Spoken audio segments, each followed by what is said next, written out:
We actually had a customer that lost a deal, a really big deal, right? It was not because they didn't think security is important. They actually said it's very important to us. We just never got to it. Hi, I'm Ben Carr. We're back here with some interesting conversations. And today we have Nils Puhlmann with Endari. We talk about our model as technology, people, and process. When you talk to younger companies, they talk a lot about technology, but there is correlation between company maturity and process. The biggest pitfall is if you don't have a structured way on how you operate or how you operate your tech, it's really, really hard to protect it. Security often is caught in catching up in companies, right? And the unique opportunity for a startup is also not to fall into that trap, right? Start thinking about it now. It doesn't mean you have to spend a lot of money right off of that, but start thinking about it. Somebody asked the CEO of a security company, do you have a CISO?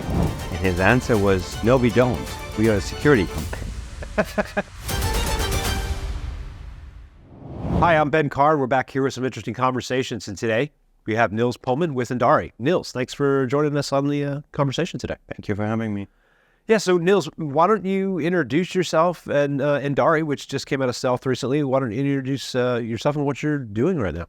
Cool, yeah. So I, just like you, have been a CISO at many places, right? Yeah, we actually shared kind of commonality with Qualys for a while, right? That's true. That's true. Many people, I guess, have a lot of people have been through that vision. Have been there and been left on and did other great things. So, yeah, just like you, experienced in different places. Was a CISO at larger companies, Fortune 500s, and over the years, I think a passion of mine grew that saw the massive problem of most of the country's GDP relies on smaller companies. Yet that's our soft underbelly when you look at risk, really economically, cyber risk on a larger scale from a macro lens. And I wanted to do something about it. I wanted to give the smaller companies a chance to at least have something in place and not be easy picking. And obviously, the last months we've seen plenty of supply chain issues creep up. Now, most of these are larger companies, right? And still they struggle with these issues. Now you can imagine what a smaller company is going through, right? So we founded Endari, and we built a model for these smaller companies to have a chance to build out their cyber maturity journey, and really focused on what do they need and what do they not need, right? A company that just starts out and is very tech heavy doesn't need all bells and whistles. And I think this is where often they get a little bit confused or perhaps gun shy. Because when you look at security, it sounds like such an easy topic. Once you dig in, you realize it's actually highly complex. Yeah, as any good CISO knows, right? I mean, I think it's often thought about as a very technically controlled area, but it's a lot of people in process, right? And that's not easy to figure out, especially if you're a startup and you're trying to figure out how do I get a revenue stream? Absolutely, and I'm glad you actually mentioned people in process, because we talk about our model as technology, people, and process. And when you talk to younger companies, they talk a lot about technology, but there is a correlation between company maturity and process maturity, right? You look at larger companies, they have a lot of processes. You talk to smaller companies, they actually hate processes because they think it slows them down. I'm not sure I completely agree with that always, but sometimes you have to slow down to go fast. That's right, right? It's so process also helps with efficiencies, but I understand where also they are coming from. It's really how much process do you need at any stage of a company, right? If you're just 5 people and you start out, okay, I get it. Everyone wears 6, 7 hats and you don't.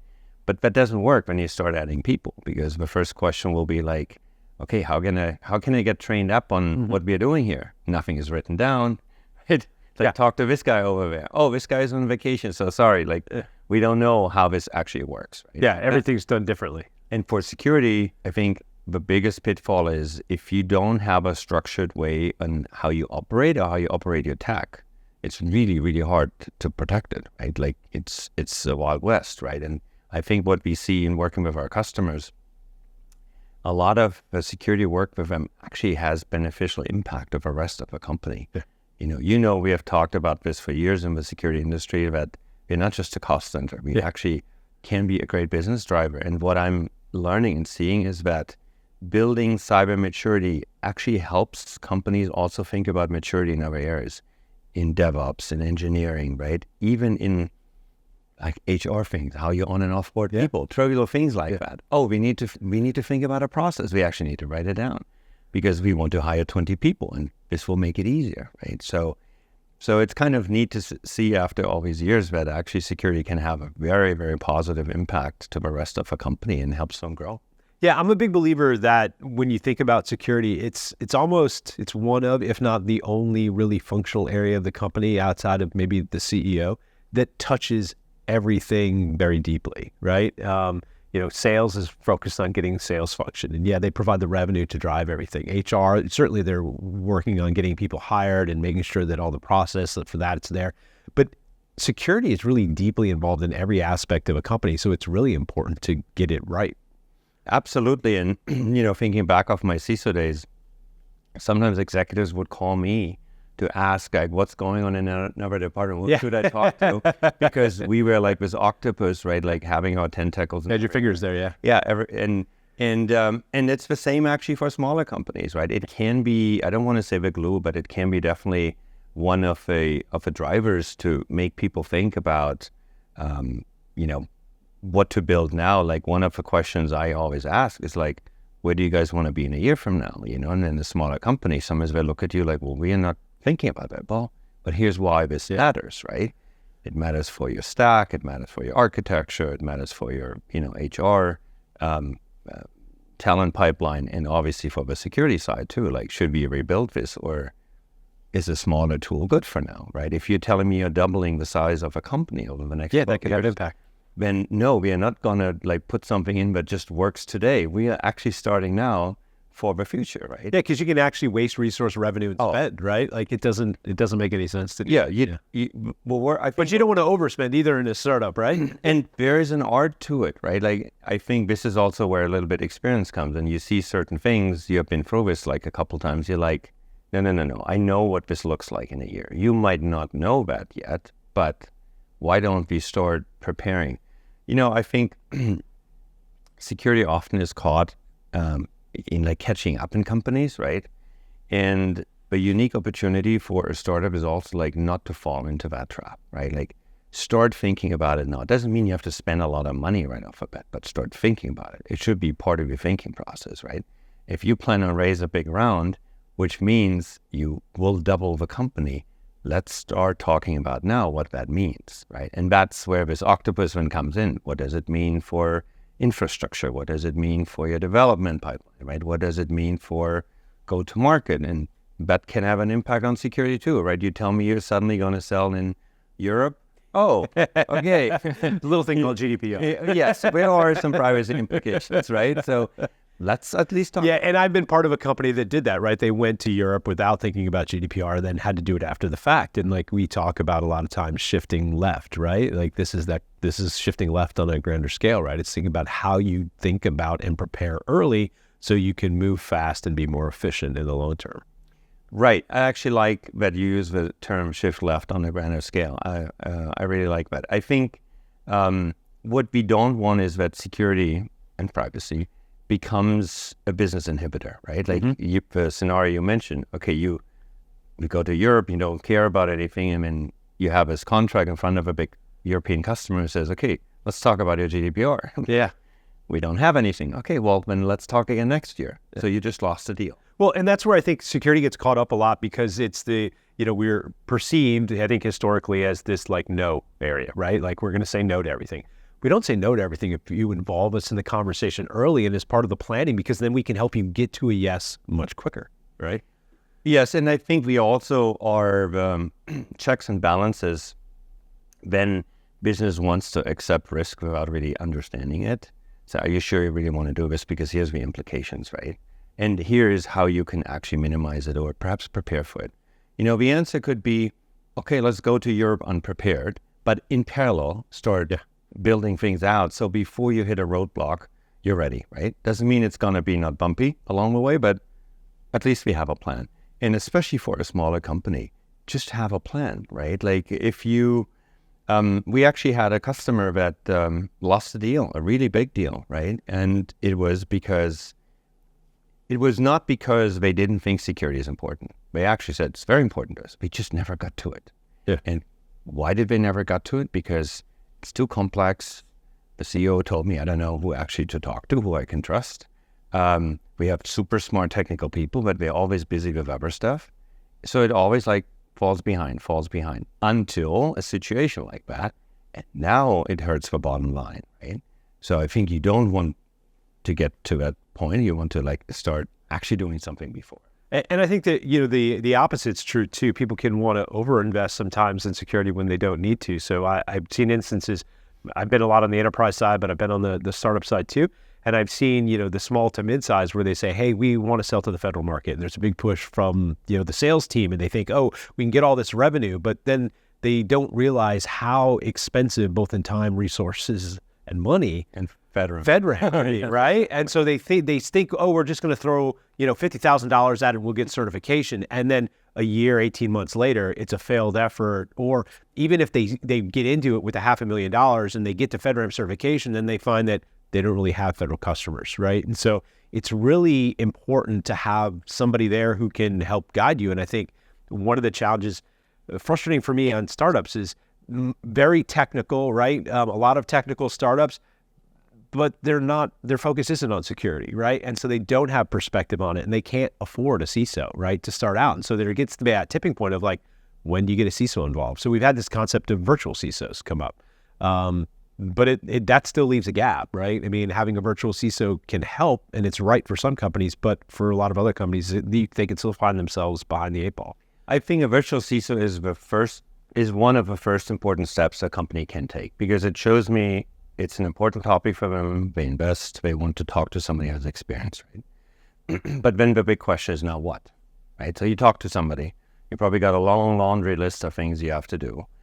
You still have to do something about it, right? So, and I think this is where virtual CISOs do a great job, but there's more needed, right? Yeah. And that's kind of the area we now want to cover with our services. We have CISO advisors, that we regularly work with, but, and I know a lot of virtual CISOs, I'm sure you do as well. And, when I talk to them, they actually tell me like, look, I'm just an advisor. I do not want to get my hands in anything operational. I don't want to build, right? Because that's not what they have done before, what they want to do in the future. Okay. So when you engage with kind of a startup company, what's the engagement look like? Did you find that you're talking a lot to the E-staff? Are you getting involved with the board, right? Like, where's the engagement and the involvement? Where's the need coming from? The need is mostly coming from executive level, right? Okay. It could be CEO, it could be a CTO. We've had that, VP of engineering. Not so much board members yet, but I think that also is a little bit the sign of the times that board members are slowly starting to learn what it actually means to have skin in the game around security, right? I think a lot of board members, what I hear, are a little bit nervous about, the litigation stuff that has. There should be. Yeah, it should be, right? And there's probably been thinking, well, SEC, but only, is targeted as public and large companies. But we have also seen the trends mostly this eventually trickles down. Fact is, we work with top executives. They are interested. They want to do something. What we start with an assessment, and the assessment is, I think, also the first step of educating these executives, right? We had assessments where companies told us like, we think we do really well, right? We have like really taken this serious and invest, and then we show metrics and you hear the silence of like, this can't be right. Like, and the first learning is like, it's not how much you do, it's actually what you do and where you focus, right? You can, like you mentioned, throw a lot of money out for a tool. One company was very proudly telling us, oh, we're about to buy a SIEM. I said, great. What else do you do? Nothing. That's the one thing we do. Who's monitoring it? Well, you have no data to feed it. Who's monitoring, who's tweaking it every day, right? But they didn't know. They just didn't know, right? They didn't know who to ask. They talked to a vendor, and of course it was a SIEM vendor, but we said, just buy my stuff. All your problems will be solved. We have known this in the industry for a while, right? That's normally what you get from vendors as a vendor. Yeah, look, we work for companies, right? Everybody is selling something, and as a vendor, I think there are value in tools, but it's not about technology, right? Like we hit this up very at the front of it. The triad, people, process, technology. People always should come first, and then build good process on that, and then figure out the tools that you need to use to apply to build on that people and process that you've already put in. Exactly. And I responded to the CEO. I said, the SIEM is the right tool in 2 years from now, right? And I think that's key. Like, what do you need to start with? You need to have some basics in place, right? A lot of that is process. You need obviously some automation, some tools even to help with the process and make it seamless. And then you layer on top, right? I actually don't want that companies that are at a certain size do too much, because I actually think it backfires for security. Then it becomes prohibitive, and then, things get blocked, and engineers might, push back a little, say, how dare you push back a little? How dare I can't download this app anymore? What do you mean? Yeah. Like before I could do whatever I want, right? You have to also culturally shape a company, but explain. That's so important. Culture is like the most important thing. Like it is often neglected, right? Like it's got to come first, because it sets the stage for everything else to come. There is, in aviation industry, they use V as an indicator for speed, for takeoff, whatever. I actually think there's a Vmax in security for cultural change in a company. That's a great perspective. You can only push so far and so hard. There's a max. If you go over, you get the pushback, right? And so we are also very mindful in working with these companies, like, where are you culturally? Are you still at a state where everyone does whatever they want, which there's a case for it at a certain time? Or have you already matured, culturally in other areas where we can push a little harder? And we tend to work a lot with engineering teams. There's a lot of mind sharing, sometimes mind bending to happen, right? It's like explaining, let us show you why this is actually an issue. It's almost a shift. You can kind of see it happen in a company when you change the culture that way, and engineering starts to work with security, and security starts to work with engineering. It becomes kind of an engine that drives forward a lot faster. Totally. Empower them, educate them, and then they take it from there, right? Like, you have to be okay with a certain amount of residual risk, right? Like, sure, if you want it, that's always the case if you empower others. But it's tremendous to see that change, right? Because, again, we want these companies to be eventually cyber independent. And that only works if everyone in the company understands that path and wants to carry the torch forward, so to speak, right? So there's a lot of work that goes into that. So when you think about executives at these smaller companies, right, and they're thinking, okay, we're either running the program right, or we're setting out on the right path, what are the red flags that they should be aware of, and that their perception isn't right, that they're not really headed down the right path from a programmatic and the success of the company? I think red flags are, do you have any metrics? Are you basing your assessment on hearsay or what people give you, feed you, especially if you're a CEO, right? You rely on what people tell you. Or has anyone shown you any metrics? Like, can you even, basic question, do you even know at any given time what your infrastructure looks like, right? I would say 9 out of 10 companies struggle with that. Even large companies. Right? Show me right now your whole infrastructure. It's like hardest question, right? And if you that can get to the economics, right? Like, show me what your infrastructure looks like. They can probably tell you what the spend is, but if they don't know what the infrastructure looks like, do you know your spend is right? Like, that's an area where security can actually help out, and to call out and say, look, we're overspending in this area, right? Absolutely. And that even happens in smaller companies. I would say there's a lot of SaaS overspend in smaller tech companies. And once you put some tools in that can actually manage whether it's access or other things, then suddenly you're like, oh, like this tool hasn't been used in the last 6 months. Yeah. Why do we even still spend money on it, right? Totally. I think getting visibility in having actually metrics to start knowing like how much you actually know about your technical underbelly of your company. And then if you don't, then don't make any assumption around security, because most likely it's not in a good place, right? That's the absolute basic. I think every CEO should ask his staff, like, do we have any metrics that helps me assessing whether we're in a good spot or not around security? And if there's nothing coming back, the answer is clear. Probably a big problem.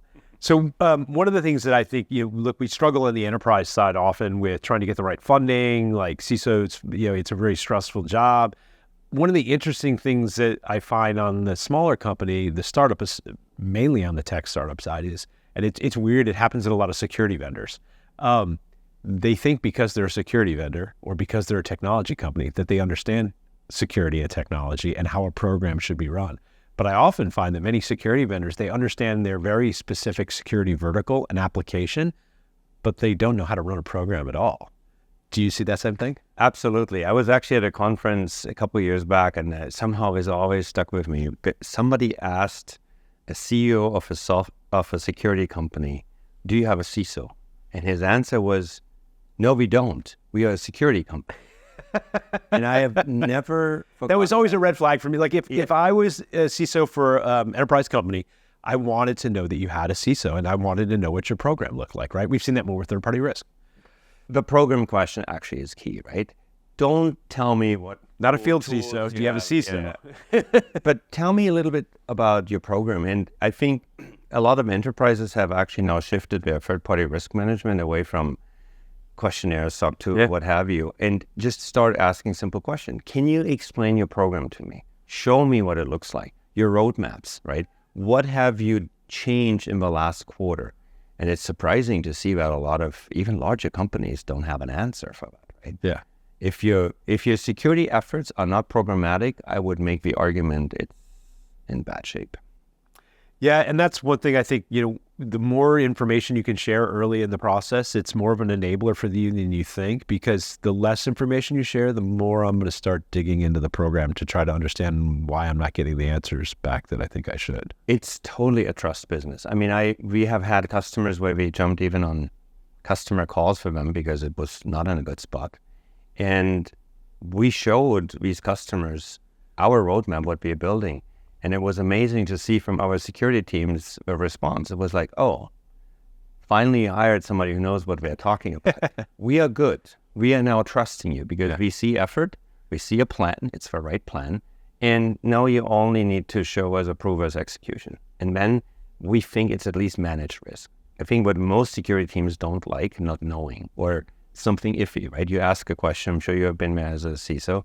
And you get this like super fluffy, like, okay, this is like hand waving. Yeah. I don't know. Are you high risk for me, medium risk? And we don't want that. We don't like that. And we don't want these startups to be caught up in that trap either. So when you go in, we talked about it not really being a tech problem, but I'm interested just, from the very basic, like when you start with a startup that's got no program, where do you actually start? Where do you actually...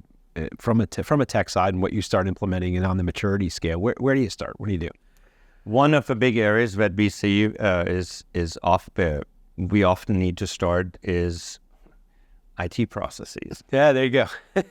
It's funny I mention this, right? It's like, you don't know your endpoints.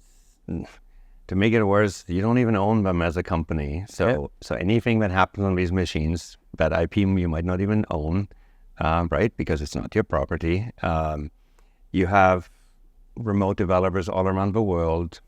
I always joke, like, have you ever met them? Do you even know if they exist or if they're really who they say they are? I mean, these days, you saw the news, like these days, this is a very... Did you hire a virtual person? You thinking it was real? I mean, like, it's potentially getting more and more possible. Like, there was instances of, on the enterprise side, of people who found out that the people working for them were actually outsourcing their work to other third parties. I mean, or to make matters worse, I think the statistic is 180 companies in the US hired unbeknownst to them North Korean engineers. Yeah.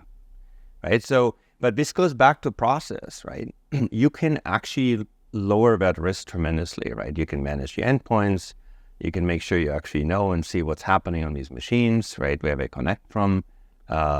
And what's your HR onboarding process? Like, are you doing background checks? I've seen a ton of startups that aren't really even doing background checks, and that's super concerning. Or as a smaller company, meet with your engineers you just hired. Meet them in person. Make sure they actually exist, and you get a good feeling, right? And you're surprised. I mean, we've seen companies where people they have hired do side business, right? Unbeknownst to them, right? Once you're on the machine, obviously you can see things, but that's important stuff, right? Especially if you provide a technology or a service that larger companies use, right? Because now you have responsibility. Think about a small fintech company, right? They are in a space that is highly regulated. They might not be regulated, but their customers are, right? So imagine the trouble you could cause to a larger enterprise in the financial sector if you have missing or bad processes. Yeah, it becomes part of that third-party risk chain, right? All of these tech companies are trying to get enterprise-class customers, and so it's not just a risk to them; it's a risk to the entire ecosystem if they're not doing it correctly. And this is the change in mindset. I think as executives, also you need to realize you're not just on your own building your own thing. You have a responsibility to your customers to have the right things in place, right? In a way, you need to start thinking the same way as your customers think, in order to be that trustworthy partner. And this is where I see some of the biggest shift. When you start talking about it like that, you see like some executives like, oh, we kind of didn't want to be like them because we have a small company, but you're right, they pay our bills. Well, again, we get back to that. We talked a little bit about security being an enabler, and I've tried to highlight this for startup companies that I've talked to or consulted with. Like, this is where when you actually sit down with a large enterprise and you talk to them like they're talking to their own internal teams, a light goes off in their head that this is a partner. I can work with this company. I'm willing to invest with them and work with them. And larger company, like, look, we know that there's risk out there. We manage risk every day. So we accept that there's going to be errors on the field and things are going to happen. But at least if you're coming in with the right program and you've done it the right way, we're able to have an adult conversation and I'm able to move forward with you. And that can be, that can be fantastic for a company's growth in the startup side. Absolutely. I was always okay on the enterprise CISO side with a company telling me, we don't have everything in place that you want us to have in place. That's okay. At least you're honest. Yeah. Now, put a plan together. What's your plan? We can even help you with that. And then execute. Then we build this trust relationship and we're going to put in the contract language that you're working on it, and within whatever 6-12 months, you have certain things in place. Now we have something. We are now on the same page. You're recognizing the risk you're posing to me, right? And this is what we really want these startups to get into, right? Like they have a roadmap, they have a program. They can say we are here right now, but we are working with Endari. We're going to be here in 6 or 12 months from now. Be a customer. Here's what we can submit to you, and what we have seen is I love it. Yeah, it is a CISO. I would look at that and I'd say, okay, I now I can understand and manage my risk, right? I know what I'm getting into, and it's not a black hole, right? And I can trust this smaller company, which I may not have trusted. Absolutely, and it is security is a trust business. It really is. It really is. Yeah. Okay. Well, I really want to thank you, Nils, for being on the conversation today. It was really good thought, and look forward to talking with you again. Thank you.